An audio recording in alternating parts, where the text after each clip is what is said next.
രണ്ടാഴ്ച മാത്രം ബാക്കി നിൽക്കെ ഇന്ത്യയുടെ 52ാമത് ചീഫ് ജസ്റ്റിസായി ജസ്റ്റിസ് ഭൂഷൺ രാമകൃഷ്ണ ഗവായി എന്ന BR ഗവായി സ്ഥാനമേൽക്കുകയാണ്. ഓരോ ചീഫ് ജസ്റ്റിസുമാർ സ്ഥാനമേൽക്കുമ്പോൾ കേന്ദ്ര സർക്കാരിനാണ് ആശങ്ക. കേന്ദ്ര സർക്കാരും ചീഫ് ജസ്റ്റിസും തമ്മിലുള്ള ഉരസലുകൾക്ക് പലകുറി രാജ്യം സാക്ഷ്യം വഹിച്ചിട്ടുണ്ട്. അതുകൊണ്ട് തന്നെ BR ഗവായി വരുമ്പോൾ ഇരിക്കപ്പൊറുതി നഷ്ടമാകുമോ എന്ന ആശങ്ക മോദിക്കും കൂട്ടർക്കുമുണ്ട്. പ്രത്യേകിച്ച് സമീപകാലത്തായി BJP എന്ന പാർട്ടിയും സുപ്രീം കോടതിയും തമ്മിൽ അത്ര രസത്തിലല്ല എന്ന് നമുക്കറിയാം. BJPയുടെ കൈപിടിച്ചു ഭരണഘടനാ സ്ഥാനങ്ങളിൽ ഇരിക്കുന്ന വ്യക്തികൾ സുപ്രീം കോടതിയെ തുറന്ന് വിമർശിക്കുന്നത് രാജ്യം കണ്ടു. കേരളമടക്കമുള്ള സംസ്ഥാനങ്ങളിലെ ഗവർണർമാർ, ഉപരാഷ്ട്രപതി എന്നിവരാണ് സുപ്രീം കോടതിയെ വിമർശിച്ചത്.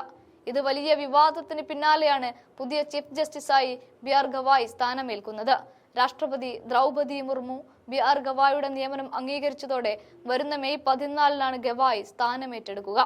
ചീഫ് ജസ്റ്റിസ് സഞ്ജീവ് ഖന്നയുടെ പിൻഗാമിയായി BR ഗവായി വരുമ്പോൾ കേന്ദ്ര സർക്കാരിന് ആശങ്കകൾ അവസാനിക്കുന്നില്ല.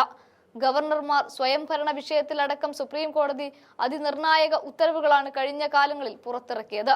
സമീപകാലത്തായി സുപ്രീം കോടതി വലിയ തിരിച്ചടികളാണ് കേന്ദ്ര സർക്കാരിന് നൽകിക്കൊണ്ടിരിക്കുന്നത്. സഞ്ജീവ് ഖന്ന മാറുമ്പോൾ എത്തുന്ന ഗവായി ഏത് രീതിയിൽ കേസുകൾ കൈകാര്യം ചെയ്യുമെന്ന ആശങ്ക മോദിക്കും സംഘത്തിനുമുണ്ട്. സുപ്രീം കോടതി ജഡ്ജിയായി സേവനമനുഷ്ഠിക്കുന്ന BR ഗവായി 64 വയസ്സാണ് പ്രായം. മുൻപ് ബോംബെ ഹൈക്കോടതിയിൽ ജഡ്ജിയായി സേവനമനുഷ്ഠിച്ചിട്ടുണ്ട്. 1960 നവംബർ 24 മഹാരാഷ്ട്രയിൽ അമരാവതിയിൽ RSS ഗവായി കമല ദമ്പതികളുടെ മകനായാണ് ജനനം. റിപ്പബ്ലിക്കൻ പാർട്ടി ഓഫ് ഇന്ത്യ നേതാവും MP-യും ഗവർണറുമായിരുന്നു പിതാവ് RS ഗവായി. 1985 മാർച്ച് 16-നാണ് BR ഗവായി അഭിഭാഷക വൃത്തി ആരംഭിക്കുന്നത്.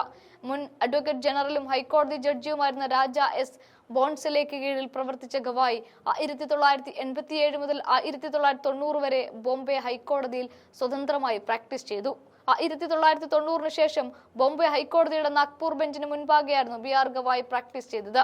നാഗ്പൂർ, അമരാവതി മുനിസിപ്പൽ കോർപ്പറേഷനുകളുടെയും അമരാവതി യൂണിവേഴ്സിറ്റിയുടെയും സ്റ്റാൻഡിംഗ് കൗൺസിലറായും പ്രവർത്തിച്ചിട്ടുണ്ട്. കൂടാതെ വിവിധ സ്വയംഭരണ സ്ഥാപനങ്ങൾക്കും കോർപ്പറേഷനുകൾക്കും വേണ്ടി ഹാജരാവുകയും ചെയ്തു. 1992 ഓഗസ്റ്റ് മുതൽ 1993 ജൂലൈ വരെ നാഗ്പൂർ ബെഞ്ചിൽ അസിസ്റ്റന്റ് ഗവൺമെന്റ് പ്ലീഡറായും അഡീഷണൽ പബ്ലിക് പ്രോസിക്യൂട്ടറായി പ്രവർത്തിച്ചു. 2000 നവംബർ 17-ന് സർക്കാർ പ്ലീഡറായും പബ്ലിക് പ്രോസിക്യൂട്ടറായും നിയമിതനായി. 2003 നവംബർ 14-നാണ് ബോംബെ അഡീഷണൽ ജഡ്ജിയായി നിയമിതനായത്. 2005 നവംബർ 12-ന് ഹൈക്കോടതി സ്ഥിരം ജഡ്ജിയായി. സുപ്രീം കോടതി ജഡ്ജിയായിരിക്കെ വിവിധ സുപ്രധാന വിധികൾ പ്രസ്താവിച്ച ഭരണഘടനാ ബെഞ്ചിന്റെ ഭാഗമായിട്ടുണ്ട് BR ഗവായി.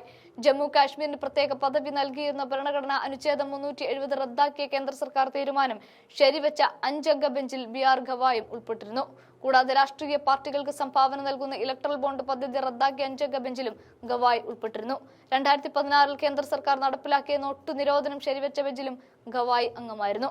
വഖഫ് ഭേദഗതി ബിൽ അടക്കമുള്ള വിഷയങ്ങളിൽ അതിനിർണായകമായ വിധിക്കായി കാത്തിരിക്കുകയാണ് രാജ്യം. ഈ അവസരത്തിലാണ് ഗവായി രാജ്യത്തെ പരമോന്നത നീതിപീഠത്തിന്റെ തലപ്പത്തേക്ക് എത്തുന്നത്.